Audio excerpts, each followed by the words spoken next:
What is going on, everyone? And in this video, I'll be giving you my UFC Vegas 43 main card predictions for the upcoming event taking place November 20th, this Saturday, 2021, Las Vegas. Another one in the UFC Apex. You know what? I really wonder when we're going to get back into a stadium for these fight nights, or just going to keep it how it is. But either way, didn't do too well in the last card, kind of half and half. Ben Rothwell just getting absolutely destroyed. Well, it wasn't so shocking to me that he got destroyed, but it was kind of sketch with the refereeing and all that. But either way, I think he would have died. De Lima just ran through him. Just unfortunate. But the main event was very competitive. But again, you see why Holloway is just such a dominant fighter, man. It's crazy. But Yaya Rodriguez definitely went toe-to-toe with him, and he was able to hold his own in that fight. Felicia Spencer getting the win, TKO. So a lot of TKOs, 4 TKOs right after another. Chaos Williams defeating Beza by TKO. Pretty exciting fight. Sung Yadong, man, just going in there and dominating Julio Arce. Didn't really see that happening, man. So really good win for Yadong, and we're gonna see what he's gonna do in the bantamweight division, because man, he's got some nasty power, got some really good speed, very athletic. I thought Arce was gonna be able to get it done, but just didn't happen. So either way, let's get into the main card of the upcoming event.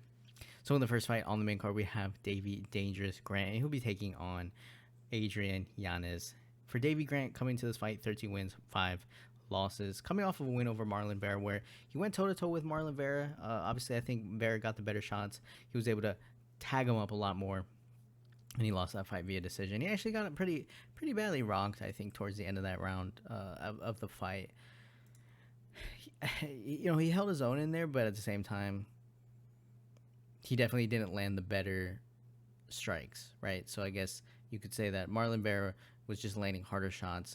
He went for takedowns. Davy Grant, I believe, got a takedown.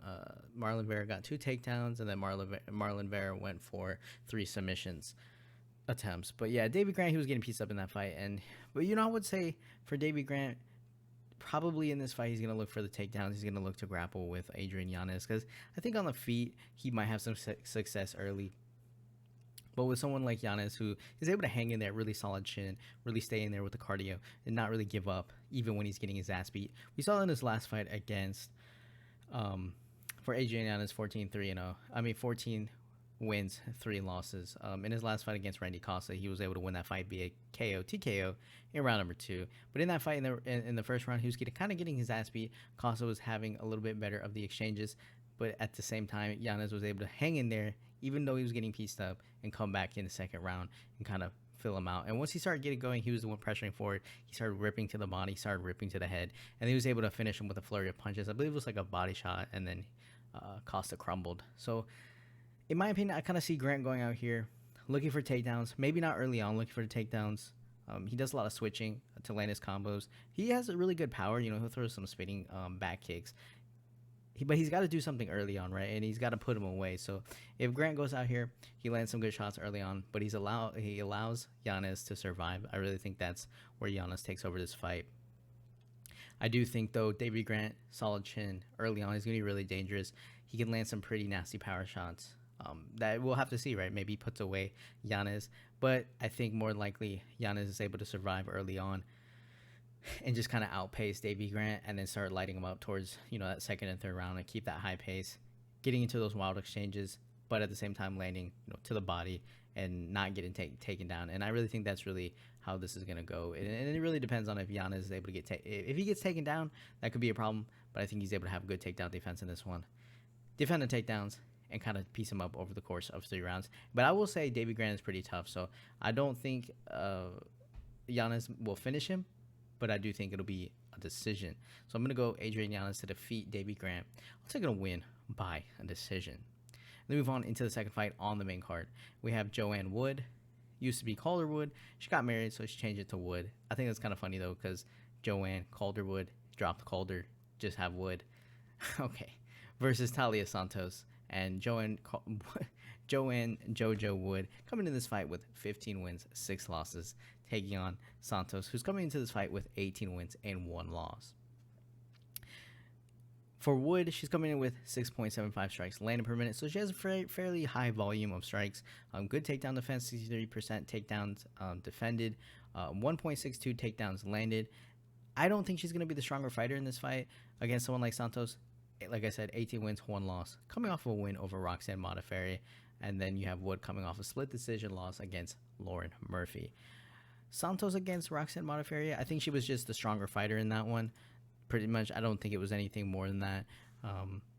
She's definitely the heavier hitter in that fight, and she was able to not get out grappled or submitted in that fight. But like I said, I think Santos was just a stronger fighter against Roxanne Modafferi.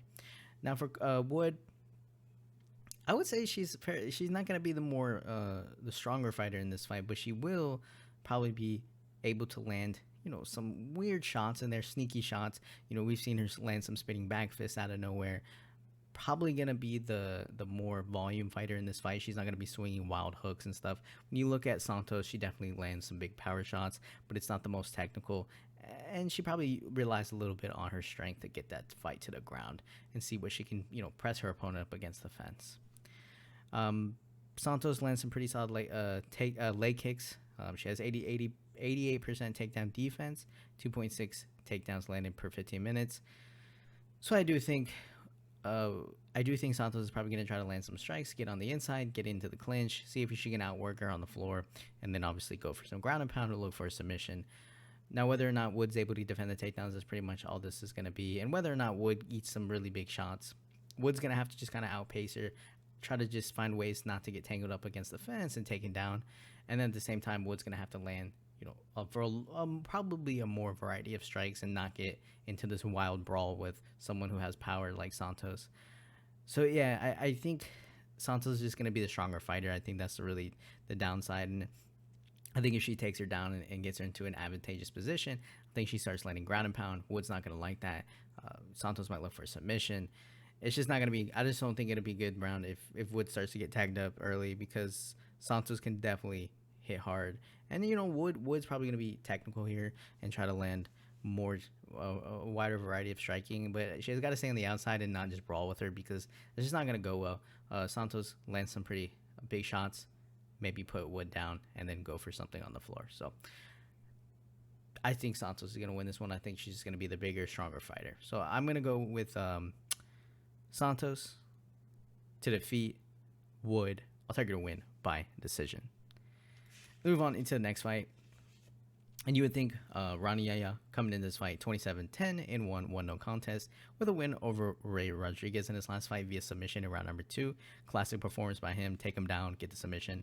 Kang coming in this fight 17 wins, 8 losses, 1 draw, 1 no contest, coming off of a win over Liu Pingyong via decision. For Kang, he's coming into this fight off of I believe he had an injury. He's coming off over a little bit of a layoff. Nothing crazy. I think it was like a 1-year layoff. He's taking on someone in Yaya, where Yaya, we know what we're getting, right? He's going to go for the takedowns. He does whatever he can to get inside, get the takedown, and then once he gets the takedown, he just wants to keep you there, work for a submission, and he usually tries to go for those submissions just the whole time. And he takes you down. His striking is definitely not the best striking. I mean, it's not horrible, but it's made so he can get on the inside, right? He's not like bouncing around, letting a shot here, popping out jabs, and throwing, spitting back. Like he's trying to get inside, get you to the floor. Now, for someone like Yaya, though, that's all fine, right? So if he gets the takedown and goes for the body lock takedown, gets that takedown, and then he's on top, and you're just like dying, and then it's a matter of time before he chokes you out. At the same time, though, I do believe Yaya is very hittable, and for someone like Kang, I don't know what we're gonna get from him after a year layoff, but he did have pretty good takedowns, and I think he's gonna have pretty solid takedown defense, and I think that's really where it is.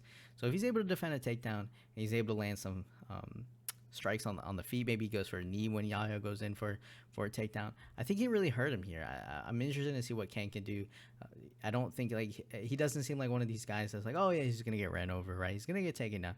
The fact that he might have some solid strength, which leads to him defending the takedowns fairly decently. Now, granted, he's fighting someone like Yaya, who's just taking down everyone, right? But we'll have to see what Kang is able to do here, because I think if he's able to defend the takedowns, and he's able to start fast, and he's able to get into his face early, I really want to see if he can bring the violence and see if he can get the win here. So I'm going to go Kang here. Yaya, he's going to keep going for those takedowns. So Kang's either going to have to really hurt him, or just pretty much defend all the takedowns and kind of just piece him up on the feet, make him look kind of weird. It's gonna be tough, but I'm gonna go Kang on this one, and I'll take it a win by a decision just because. I don't know if he's able to hurt him too much. I don't know if he knocks him out or anything like that, but if he's able to defend the takedowns and just piece him up on the feet, he might just pull off a decision here where it's like, Yaya's not able to do really too much on the floor because Kang's able to get back up. We have to see, man. We have to see if he's made improvements. We have to see what he looks like. But I'm going to go Kang on this one. I think he's a pretty solid underdog. So I'm going to go Mr. Perfect to defeat Ronnie Yaya. I'll take a win by decision. And then moving to the co-main event of the evening, we have Michael the Maverick Chiesa taking on Sean Brady. And this is an interesting fight because, Brady's coming to this fight with a 14-0 record. Obviously, Michael Chiesa going to be the veteran in the game. 18 wins, 5 losses. Michael Chiesa is coming off a loss against Vicente Luque via submission in round number 1 in a fight where he actually gets a takedown and then somehow he ends up in a Darce choke. It's just not the way he wanted that fight to go. Kind of just gave up position, weirdly enough. He was trying to stay on the outside, darting around and everything to not get, probably, I guess, just not stay in front of him to get lit up, which he was doing fairly good. And then he gets a takedown, and then Luque just kind of reverses it. But yeah, man, it's unfortunate because I think Chiesa, he was latching onto a rear naked choke pretty deep.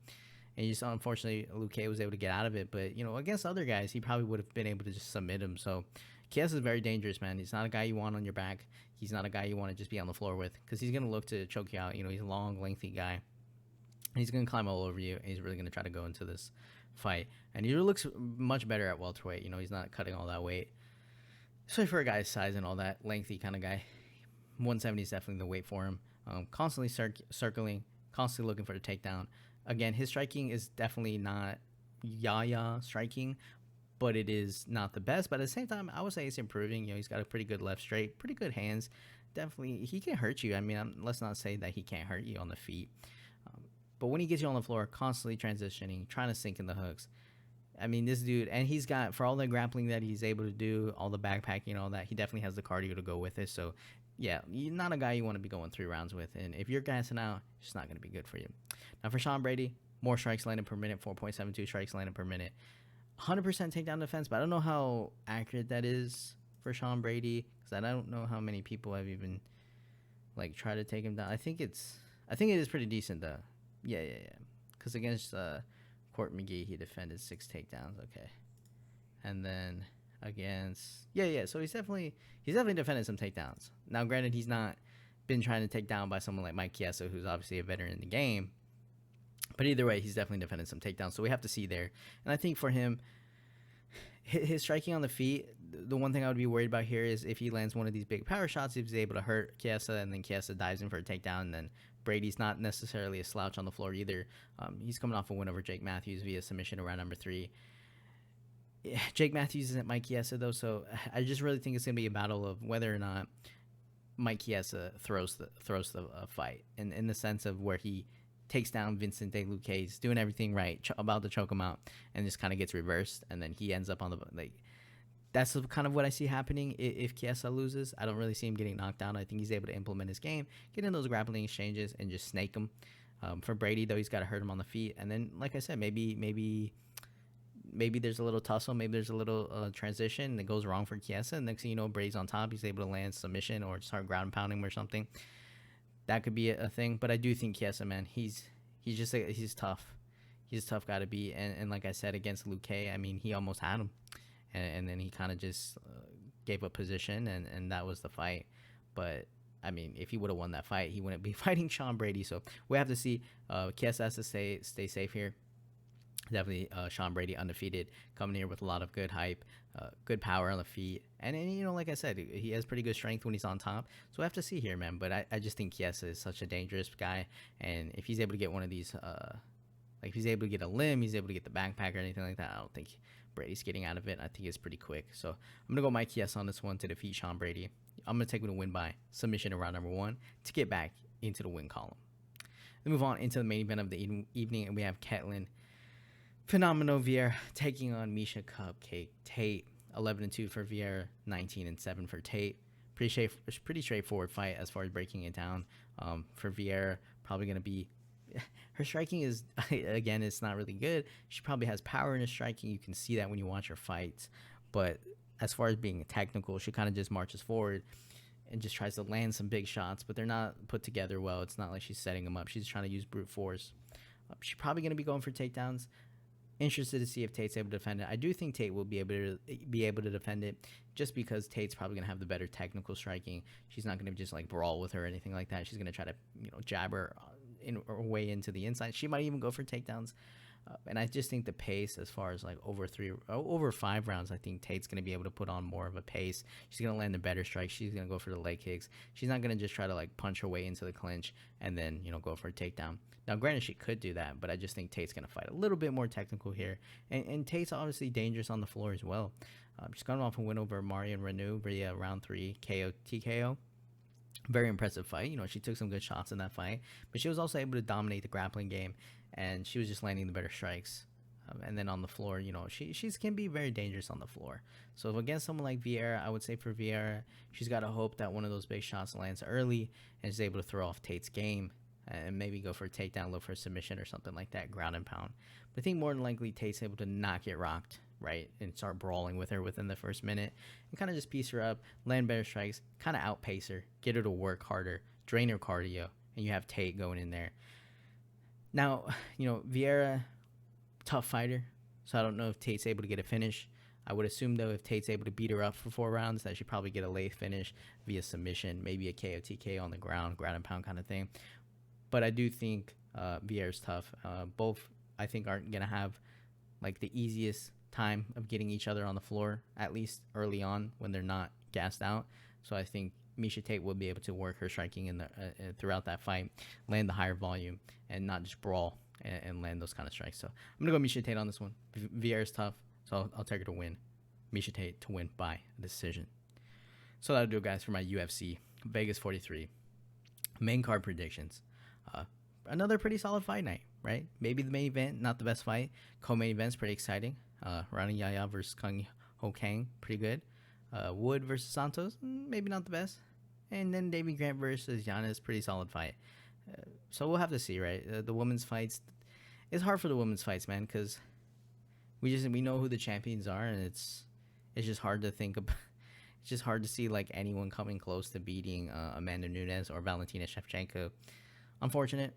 And even Rose, man. Rose is tough, so it's going to be hard to see who in the women division, who's going to come up, who's going to be able to beat these women, the champions. It's just hard to see.